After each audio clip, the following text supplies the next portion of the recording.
No one recognized him, not the prison guard, not the inmates, not even the warden, when Ibrahim Traoré disguised himself as an ordinary prisoner and entered Koa prison. What he would see would shake him to his core. 6 days later, the entire prison system would be turned upside down. To the east of Ouagadougou, surrounded by gray concrete walls and barbed wire, Kota prison was the most feared institution in Burkina Faso.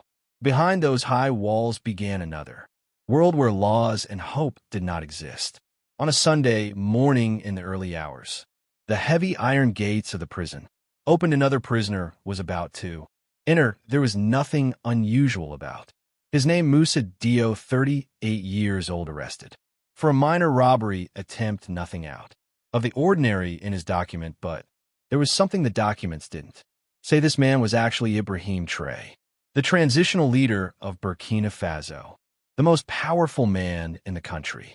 "Move forward, hurry up," said the guard at the main gate harshly without making eye contact. Traoré didn't object. He had several days' stubble on his face. His hair was disheveled, and he wore an old, faded shirt and torn pants. Nothing about his body, neither his posture nor his speech nor his gaze, indicated that he was actually a head of state. The reason behind his entry into Koka prison was simple. For the past 3 months, reports from the prison were always the same.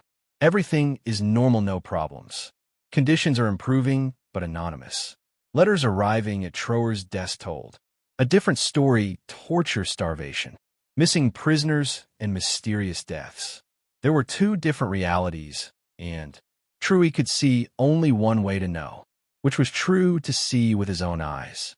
Traoré's first hours were no different from any other newcomer. An old and stained prison uniform, an empty cell block, and the constant shouting of guards. He was assigned to cell block C7, the most feared section of the prison. He sat on the lower part of the bunk assigned to him. The sheets on the bed were filthy, with a thin blanket and a pillow as hard as stone. The other inmates in the cell block looked at him suspiciously. Every newcomer was a potential threat. "Hey, new guy," said the large inmate from the opposite bunk. "How did you end up here?"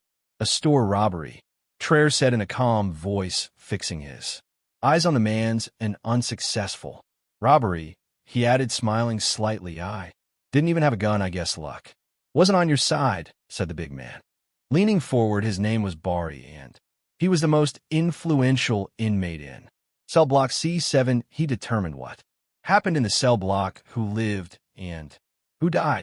"What about yours?" Traoré asked. "What brought you down here?"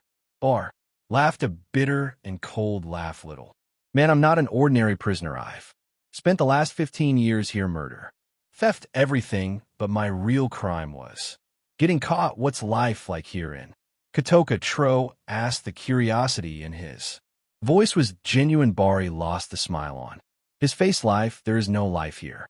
There's only waiting. We're waiting for death, that's all." As evening fell in the darkness of the cell block, a new sound was heard: a moan full of pain and weak.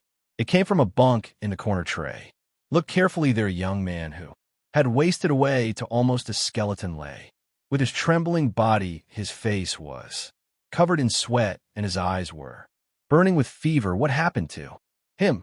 Traoré whispered to the inmate next to him. "Gasper," said an old prisoner.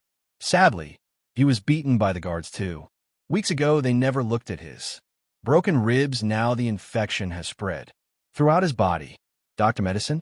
Traoré asked. The cell block inmates laughed bitterly. "Doctor, there is no doctor here," said the old man. "If you get sick, you either recover or you die. The guards don't care." When morning came, the first shock arrived. Before the cell doors opened, guards entered. They moved toward Gasper's bunk. The young man was now motionless. "Another one gone," said the head guard Bolet in an indifferent voice. "Get him out."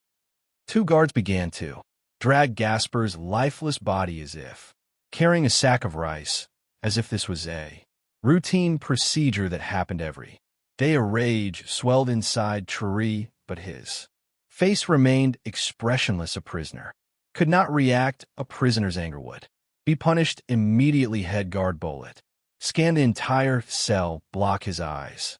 Stopping when they reached Traoré, you knew. Guy, he said, you'll be working in the kitchen today. The prison kitchen was a place as dark and gloomy as the prison itself. Inadequate, rotten food, rusted equipment, and desperate prisoners. Traoré was assigned as a chopper for hours. He chopped rotten vegetables. His eyes watched everything, the quantities of food, the preparation conditions, the level of hygiene. He turned to the old prisoner beside him. These vegetables are rotten, he said quietly. How do you make food with these?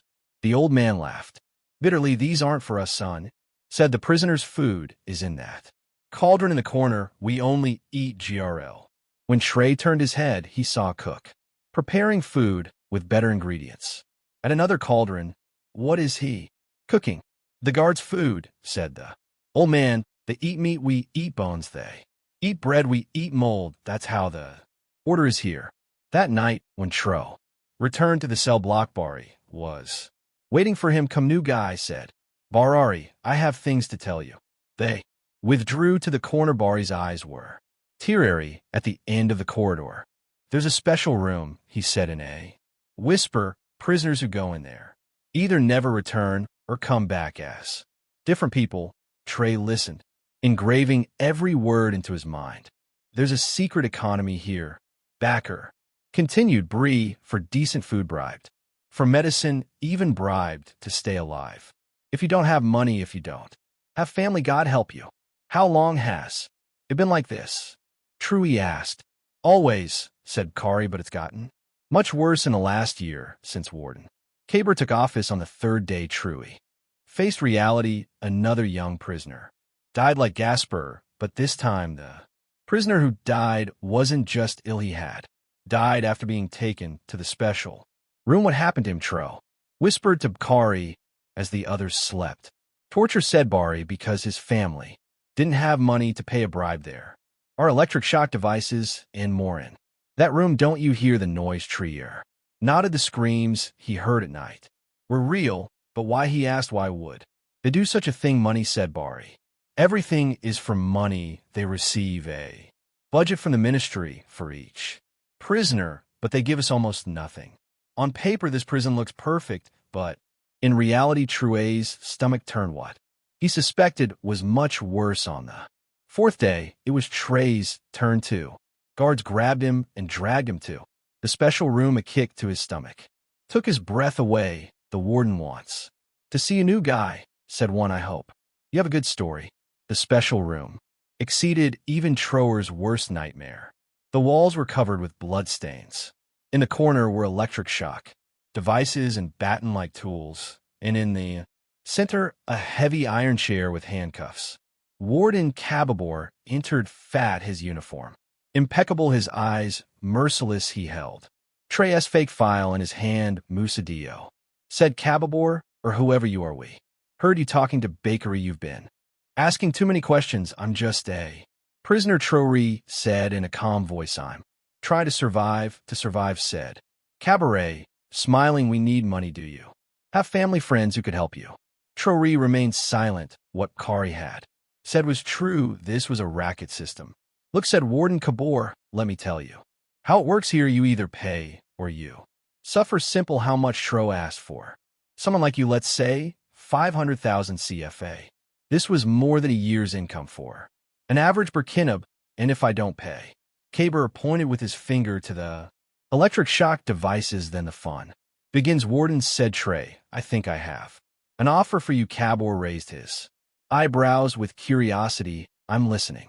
Before you beat me, I want to show you who I am, said Traoré. Maybe we can come to an understanding. The warden laughed. Well, show me where you a lost prince, a secret millionaire. With a calm movement, Traoré pulled out a small plastic object from his pocket, a transmitter given by the Secret Service. He activated it by pressing a simple button. What are you doing?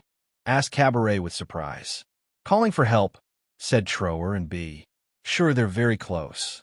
Cabaret's smile faded. What is this? He shouted. Guards, take this away. But when the door opened, it wasn't guards who entered. It was fully equipped special forces, armed and masked. Traoré loyal guards. What's happening? Stammered Cabaret, stumbling backward. Who are these men? Traoré slowly stood up. His posture had changed. His back was now straight, and his eyes were those of a commanding leader. Warden Cabaret, I am Ibrahim Traoré, he said in a calm voice, and you are under arrest. The expression on Cabaret's face changed. From surprise to horror, his legs trembled. He would almost fall. Impossible, he whispered. Warden Cababor, said Traoré, I've heard many allegations about you and your guards. Torture, extortion, mistreatment, even deaths, and now I've seen it with my own eyes. Masked guards restrained. Cababor, the man, was no longer resisting. He was frozen in shock. But, Cabor stammered, we were just following orders from the ministry, from the government. I am the government now, said Traoré, and the only order I gave was justice and dignity for all Burkina.